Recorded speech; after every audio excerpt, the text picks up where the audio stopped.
The culture is absolutely... The gut ain't run the table!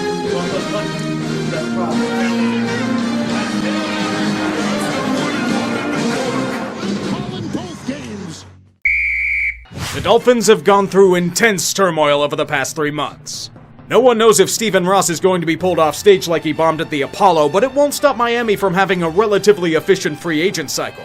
In the beginning, there were low-key buys. Underrated names to fortify the offense, like Raheem Mostert, Chase Edmonds, Cedric Wilson, Connor Williams, and Teddy Bridge quarterback. Mike Gesicki was sicked with a franchise tag so he wouldn't leave. However, that was far from enough for this Dolphins team. They need to make sure Tua has absolutely no excuse for future suckitude. Their offensive line was atrocious last season, and winning the battle for Teron Armstead should instantly make it better overnight. Blindside goodness as long as he's healthy. Thank fuck. Little did we all know that the Dolphins had greater ambitions. They went to the store for cats and brought back a cheetah. Tyreek Hill is now a Miami Dolphin. Hopefully, unlike Will Fuller, he will play more than 2 games in their uniform. They sent 5 draft picks to Kansas City for him, including first and second rounders. An unbelievable price, but that was only the beginning. Tyreek got paid like a god. A 4-year extension worth $72 million guaranteed. Swing your cock out, Tyreek. You're going to be paid like your talent suggests. Hill should instantly build the Miami offense into a formidable foe. And as the narrative implies, there will be no excuses for Tua this season. The offense has been revitalized with talent not seen in years. And the AFC East will have their hands full trying to contain it. In theory.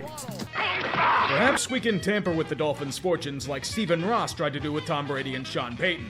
Imagine being Tua and Mike McDaniel in that locker room after hearing that news. They could never prove that blatant tank in 2019 was ordered by that bumbling fuck at the top. But Miami loses a few picks, including next year's first, to go with other punishments. While everyone and their mother thinks that Tua can't throw the damn ball longer than 20 yards, Miami is hoping to tune out the noise and win games. Maybe it happens with Mike Gesicki, maybe not. Their offensive game plan is going to be sending Tyreek Hill and Jalen Waddle on 10 billion crossing routes in a Neo-West Coast offensive paradise. Hopefully their offensive line won't be complete ass like it was last year. Also, it's totally a coincidence that Stephen Ross is allowed back to games when they play the Steelers. You know, the team Brian Flores went to. At this point, I hope they fail because of Ross. The AFC, just like last season, is going to be a bloodbath. You can make the argument for nearly every team to be able to reach the promised land of the playoffs. And as a fan of the game, you can't ask for much more. The AFC East is pretty cut and dry, though. Buffalo will be taking that division with ease. The AFC North will go to Baltimore. Considering that they're finally healthy and able to field a respectable team should do wonders for them. To me, the AFC South is a coin flip between Indy and Tennessee. And I'm going to err on the side of the Titans for the time being. It's very close, though, just like the AFC West. Every team has a shot at winning the division. And for my sake, I'm going to go bold and pick the Broncos. I know, insane, but they actually have a QB and hopefully non-shitty play calling. That's all they needed. And as for the wildcards, it's a tough call, but I'm going to go with Kansas City, the Chargers, and the Bengals. I personally can't wait to see how wrong I am in these predictions, as always. Maybe they'll be as slow to develop as my vid schedule. Why would you bother to have hope for New England this week? Do you not realize they're in Miami? You know, their version of instant death. Charlie Brown has a better chance of kicking the football than the Patriots winning in Miami. For New England's offensive game plan, they can't even run to the ball. They keep tripping over themselves. Miami's defense looked as potent as it did in 2020. That's how bad the Patricia Judge elimination was. They could do nothing. As long as the Dolphins bothered to show up, they would have won this game. Fortunately for them, they did. Once again, New England. Nobody's gonna feel bad if you suck this year. The rest of your division is going to feast on your maggot-infested carcass. This week might have merely been an appetizer. The opening salvo was fired from the first kick return. Baltimore would make Hurricane Andrew look like a children's party. Lamar Jackson woke up this morning, and he chose violence. The Ravens refused to pay him what he wanted, and Lamar is going to make someone pay. It may even be Baltimore with his demands for guaranteed money. No matter what happens, people will bleed. He will destroy every defense he faces with his arm and his feet. Every opponent he faces will be forced to bend the knee. Submission to his excellence is mandatory. Even Tua turned the ball over is in agreement with this consensus. It is domination on the Chesapeake. 35-14 at the end of the third quarter. With how this offense is clicking, it doesn't matter that the Ravens' defense is getting killed by injuries again. You only need 2 outside linebackers to hold Tua to... Hey Tua, there's no need to try and one-up your critics today. This is Lamar's show. I don't care that the Ravens are running out of cornerbacks. The narrative is that he can't throw further than 20 yards. Why is he throwing deep? Oh my god, Tyreek Hill and Jalen Waddle are going ham. How the fuck is this game tied? In literally no time at all. Baltimore, with how bad your defense is imploded, you needed 6 there. Justin Tucker can kick all the field goals he wants, but Tua's haters are in meltdown mode. He's having a game we haven't seen since Alabama. It's effortless for him. Can the Ravens even bother to make a stop anymore? Fumble by Loa. Blocked by Armstead. 2 into the end zone. Caught for the touchdown! Caught for the touchdown!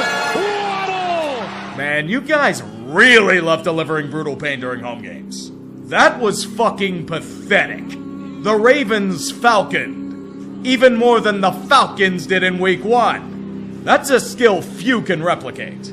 You know what? I don't care if Lamar signed or not. He deserves so much better than this shit.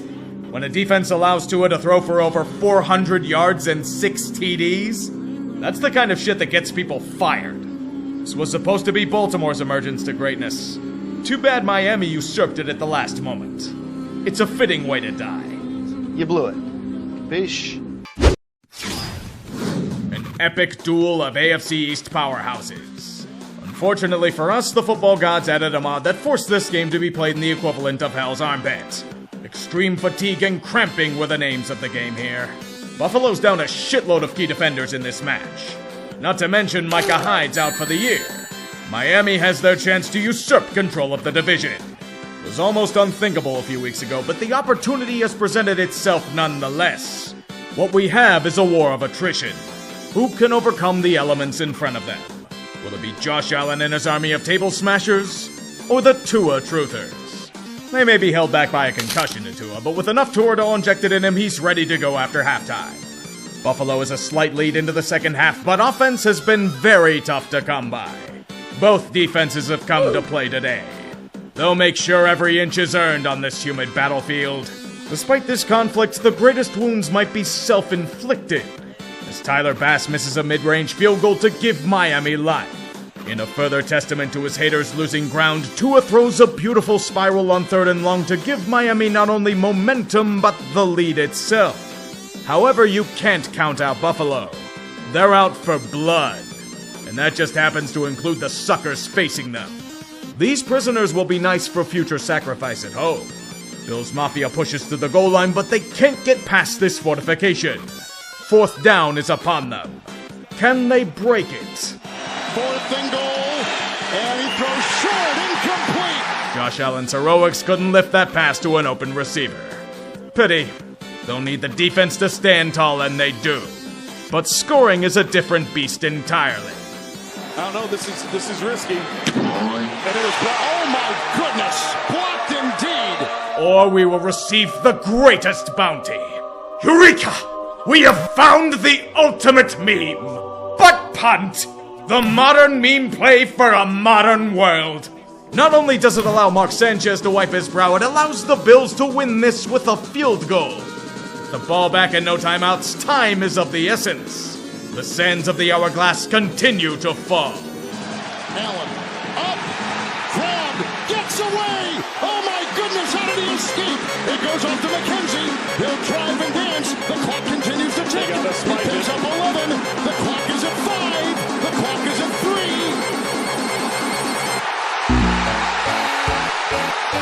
Miami is 1. Zeros on the clock. Man, ain't that a gut punch. Do everything you can to win, yet you lose due to shit luck. Ken Dorsey agrees with the sentiment in the press box. To be honest, I don't blame him for flipping out after this revelation. In different circumstances with a healthy defense and better weather conditions, the Bills probably win this. All the credit in the world to the Dolphins, but this is going to sting in Buffalo for a while. It'll be a bit before you can get revenge, but the weather advantage will be on your side by then. But this is Miami's time to shine.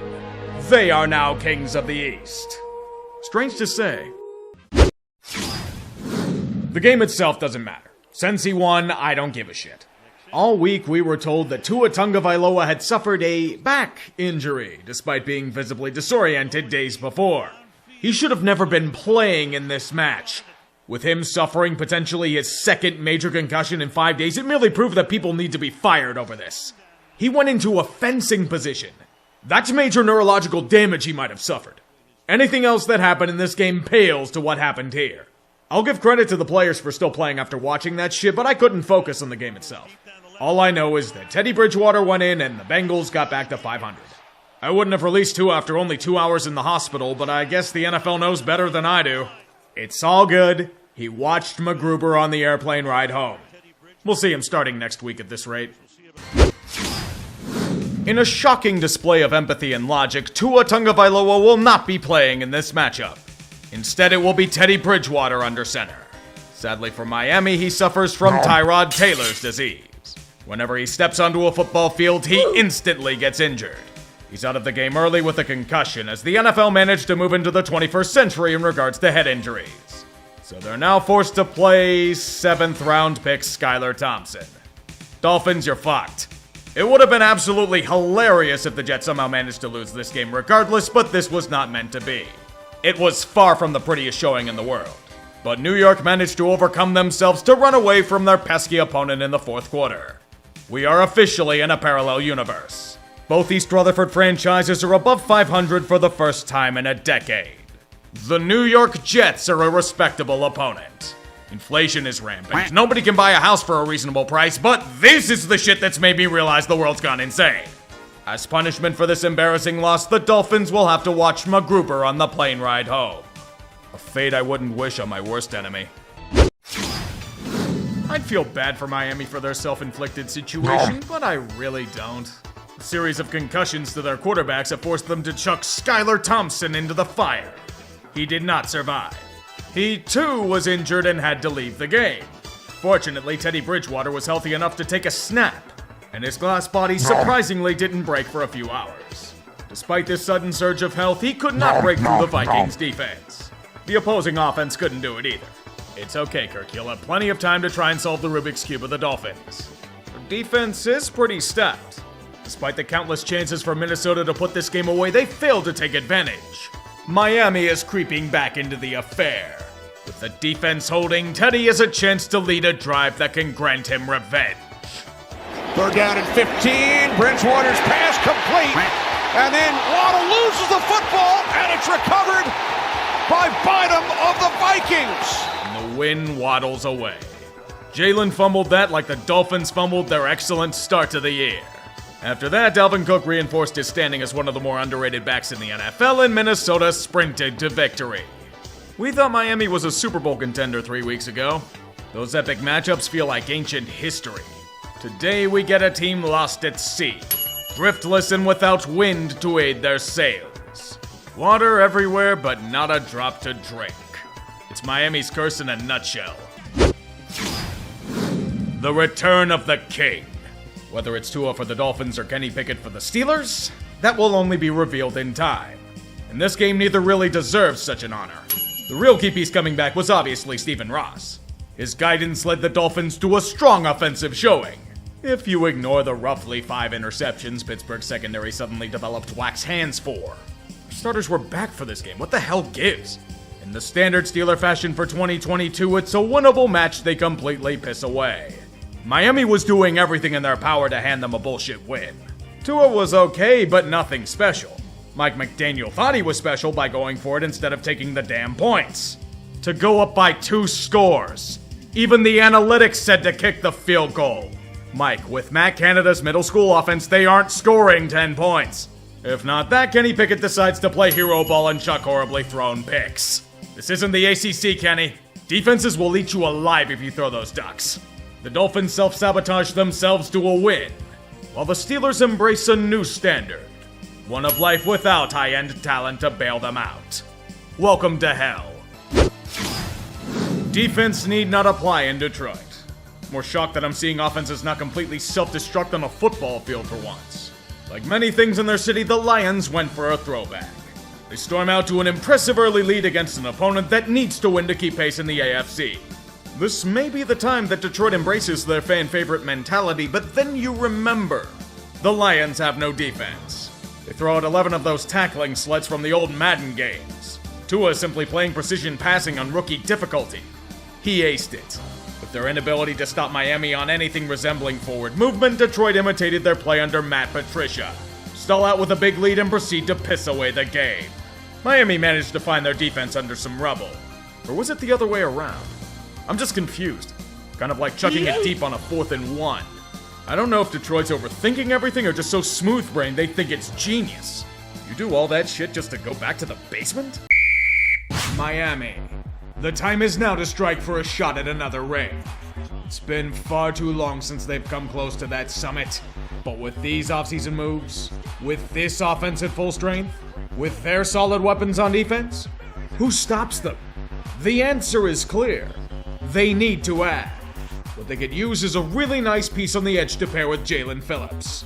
And guess who's selling an edge piece? Denver. It's not Von Miller, but Bradley Chubb is a beast all his own. Dolphins fans are now getting Chubbs of their own. Remember, they still have San Francisco's first rounder thanks to the Trey Lance deal. They can use that pick instead of their own to move for him. Plus, the Dolphins are looking to sign him long term. Denver even took Chase Edmonds in order for Mike McDaniel to get his favorite toy in Jeff Wilson. If Chubb stays healthy, Miami has a legit case to claim the AFC this year. Broncos country was rumored to be riding Jerry Jeudy off into the sunset as well, but they demanded too much for anyone to pounce on it. They have some injuries at edge, so grab a temporary placeholder in Jacob Martin. Let's ride. The offensive showcase is an increasing rarity in the age of shitty football. Most weeks it turns into a slog after a litany of careless mistakes. Here, it's the best of what the NFL offers. The high-flying might of Miami shredding anything a defense throws at them.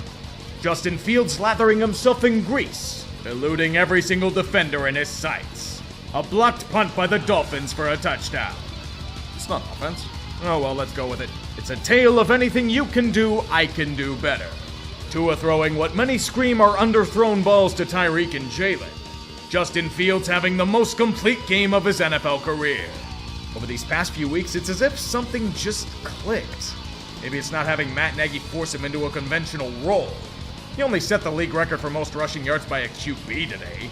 Things seem bleak for the Bears, but the Dolphins run out of gas. Every Miami fan's punching air as they can do nothing right in the second half.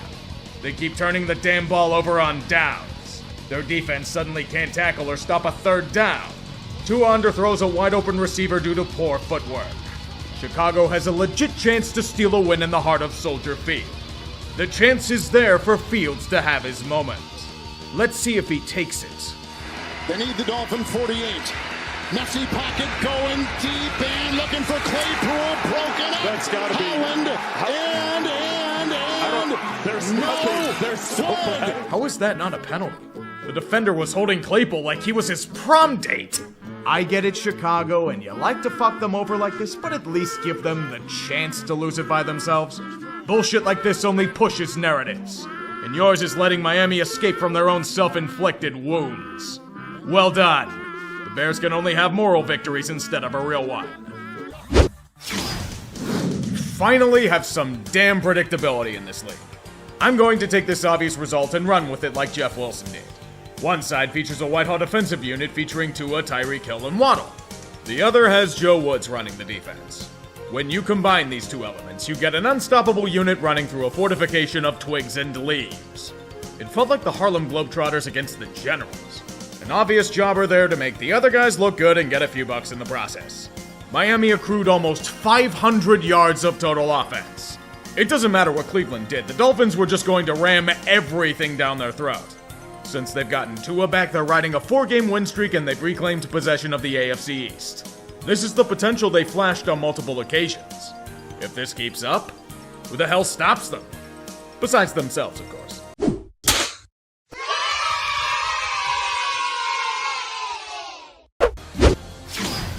At this point, I could just copy-paste my recap of the last Texans game and it'd be just as accurate. The only difference was that they replaced their current tank commander with another tank commander. Kyle Allen had like 3 good weeks as a Panther, but I don't think changing QBs is going to fix anything. The Miami Dolphins offense was playing Division I AA South in those old NCAA football games. At this point, I put the over for points in a Houston game over 30. Their defense will give up at least that much on a regular occurrence. Sad part is, even for how pathetic the offense looked in the first half, it was still an improvement over last week. Miami, here is your free win. Please accept it as Houston's tank rolls along with impeccable speed. Master versus Apprentice. A matchup that always fascinates me. Will the teacher unleash new tricks, or will the student find ways to usurp control over the school of football? In this contest, we've learned that the master didn't teach everything he learned to his student. He saves his best tactics for himself, just in case his protege has the arrogance to strike at him. It comes in the form of elite defense. Even in the face of one of the best offenses in the game, there will be no chance for them to secure traction. No ability to allow their weapons to thrive. Tua will look so off that his haters come out from the caves to flex on him in victory. It was a close affair for a huge chunk of the game, but San Fran would not be deterred. They would convincingly pull away in the end to get their 5th straight win. The all-in push continues with haste. Wait a second, you want to ask how Jimmy G's doing? We don't talk about that man around here. Garoppolo in trouble, and he is sacked. We've been over this, Niners. Jimmy G has never been your quarterback this year. He has merely been a figment of your imagination. The man under center has been and always will be Brock Purdy. Mr. Irrelevant has become more relevant than ever to this team. He's a 16-year-old handed the keys to a Lamborghini. Baptism by fire in the furnace of Levi's Stadium. Wouldn't have it any other way. The Chargers are truly the enigma of enigmas. Put them in a winnable situation against a doormat and they'll crumble. Give them absolutely no chance to win and they will finally manage to play up to their potential. Against Miami, with that offense, at SoFi it was as if they were an outfit that could barely pass muster in high school. LA, of all teams, completely shut them down. Their receivers couldn't get separation. They had no running game to speak of, and Tua somehow forgot how to throw a football. Need I remind you that this is one of the best offenses in the game? On the other side, Justin Herbert is balling. Mike Williams makes death-defying grabs in contested coverage. The Chargers pull through to win an improbable game. It's more shocking they somehow didn't Charger it up. And I know why this is. This is punishment for all the shitty hot takes coming out about Tua versus Herbert. You want a hot take? Both are good QBs. Both have their strengths and are worthy starters in this league. But that doesn't drive clicks. Not San Diego put together a masterful game plan to secure a crucial win in the playoff race. Good work, boys. You may have just saved your season. The playoff push is reaching its final stages. Only one spot has been clinched by Philadelphia, but 4 weeks remain. In the AFC, it's wide open. Buffalo currently has number 1 seed, but Kansas City is close behind, if only because of a head-to-head loss with the Bills. Baltimore currently has the AFC North lead in the 3rd spot, and Tennessee has a loosening grip of the caboose division in the AFC South. Wildcards are currently held by Cincinnati, Miami, and the Patriots, but the Chargers and Jets are tied with New England at 7-6. A few other teams are 5-8, but they're long shots at this point. The picture will become clearer as time goes on. And as we all know, there's only one rule to follow. Don't get eliminated! If Miami thought that SoFi Stadium was cold last week, just wait until they get to Buffalo. They've been gunning for revenge after suffering in a swamp of shit in September. Now the elements are on their side. As the freezing conditions snap at Miami's will, Bills Mafia will be pelting them all with snowballs laced with ice. The choice of lording over your enemy or a 15-yard penalty. I'd go with the former. Buffalo would agree with it as well, but the Dolphins refuse to die.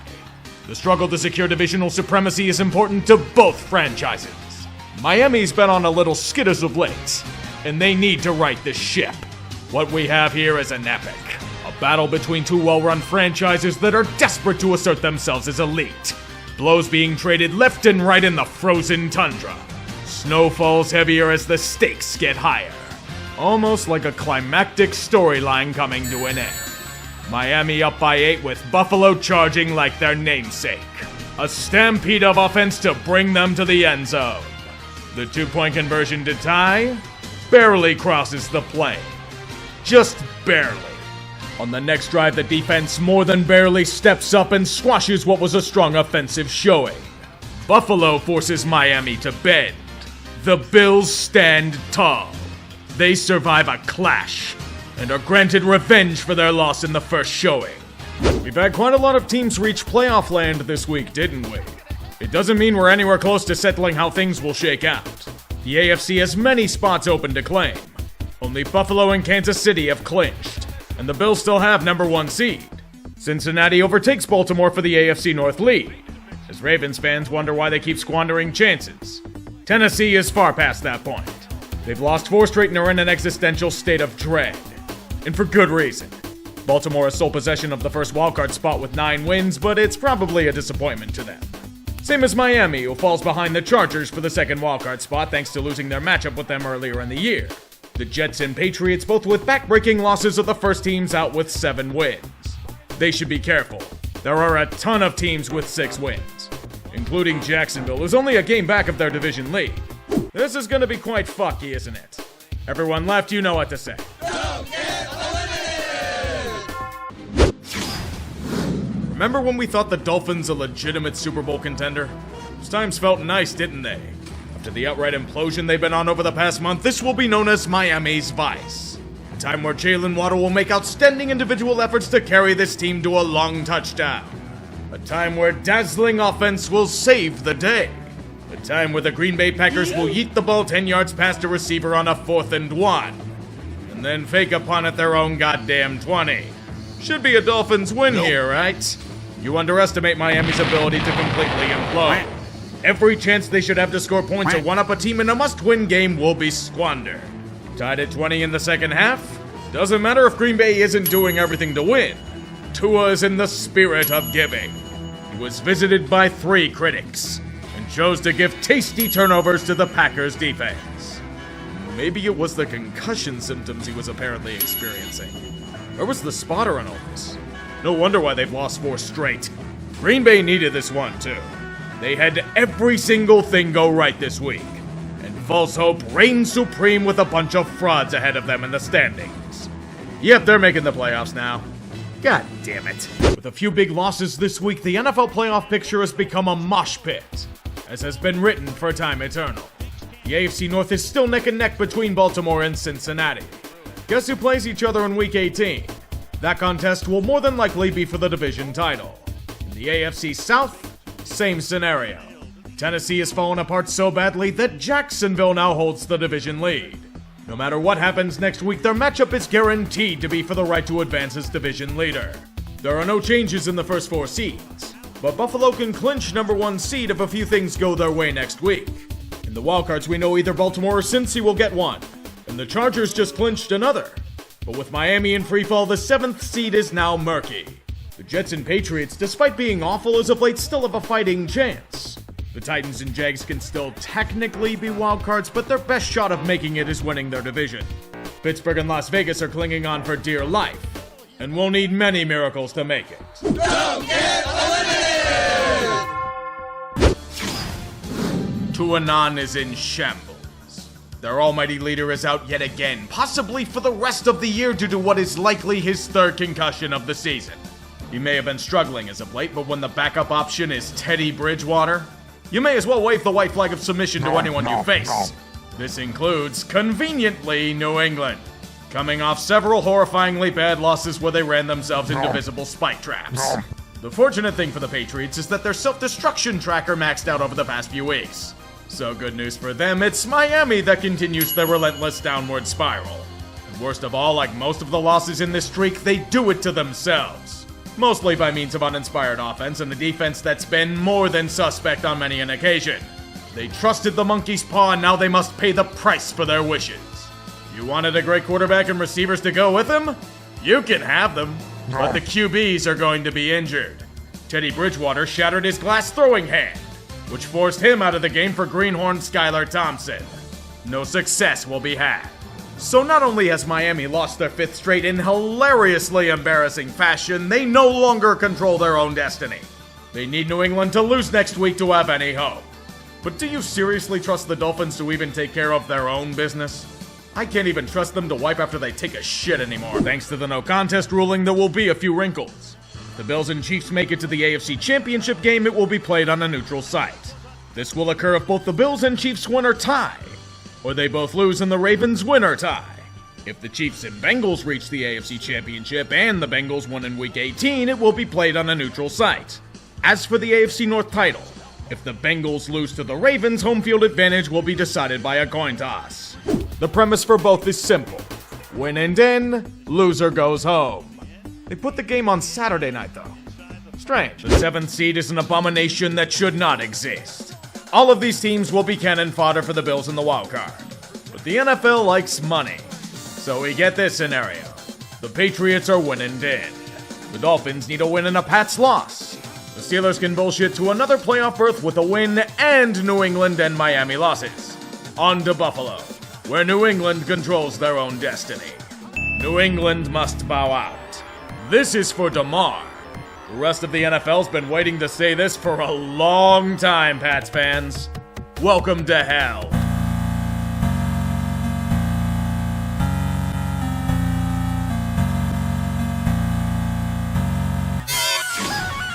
I'm calling both games. This is legitimately the worst football game I've seen in recent history. Out of a year full of terrible fucking football, this matchup may have taken the cake. Why do I know this? Skylar Thompson versus Joe Flacco, with serious playoff implications on the line. Miami is in must-win territory and they know it. The ping pong table has been removed from the locker room. I repeat, the ping pong table has been removed. That's when you know shit's getting serious. You need to dig a trench and burrow in for the long haul. Literally forever, as there will be no offense to speak of. It will be denied like me at prom. The end zone is a sacred land, and its virgin grass must remain as such.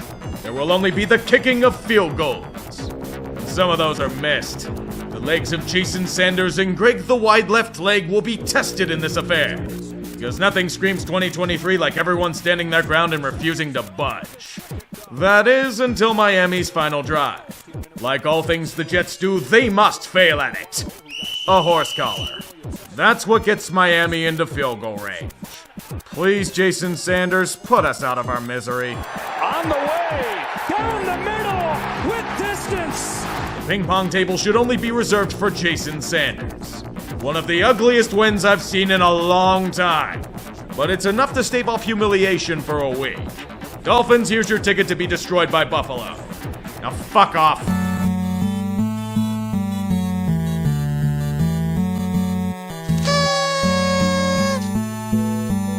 And there you have one of the sloppiest NFL seasons we've seen in a long time. Depending on how you view things, it's either thanks to a revival of defense or incredibly terrible offense. I'm on the side of the latter, but when you see a collapse of anything resembling discipline and technique, it tends to be like that. But as the playoffs await, it's time to get sappy and sentimental. I consider Sportsball as a project of sorts, and it feels weird when it's over. I want to thank you for joining me for another year of this madness, and I wish you all nothing but the best. It's been 6 seasons since I started this series, and I somehow haven't lost my damn mind yet. Perhaps these playoffs will do the trick. I'll see you all for the Haters Guide. I remember when the Dolphins were a Super Bowl contender. With that high-flying offense, they felt like they couldn't be stopped. And it would be the case if Tua didn't get all but killed on the field. You suffer 3 concussions in about 3 months, it ain't good. It's even worse when your backup QB is made of non-tempered glass. Combine it all with a suspect defense and a freefall that nearly cost them a playoff berth entirely, you get a team that's about to be a Japanese delicacy. It's quite clear this team's useless without Tonga Bailoa. His haters may prance and say he's garbage, but look at Miami's offense without him. It's terrible. Kind of ironic in a way. The last time they made it to the dance, the Dolphins were without their starting QB. The same will happen here. Take your painful loss like a man and move on. What could have been? That's the only thing I'm thinking after this one. Buffalo was oddly off throughout this match. They were trying to hand Miami a hilariously embarrassing loss at home. With all the narratives and emotion in the world, yet they still couldn't capitalize. They were too battered by injury on the offensive front. Even with the lead in the second half, the Bills escaped themselves. It's a damn shame, but it was a near impossible task with Skylar Thompson under center. If the Dolphins have a healthy Tua, they probably win this one, which makes this season feel lost. So much hope at the beginning of the year only to have it all fall apart at the worst possible time. Josh Boyer's defense was part of the problem, and he's been canned. Just hope Tua doesn't have any lingering effects from those concussions. If he does, your ass is in the jackpot.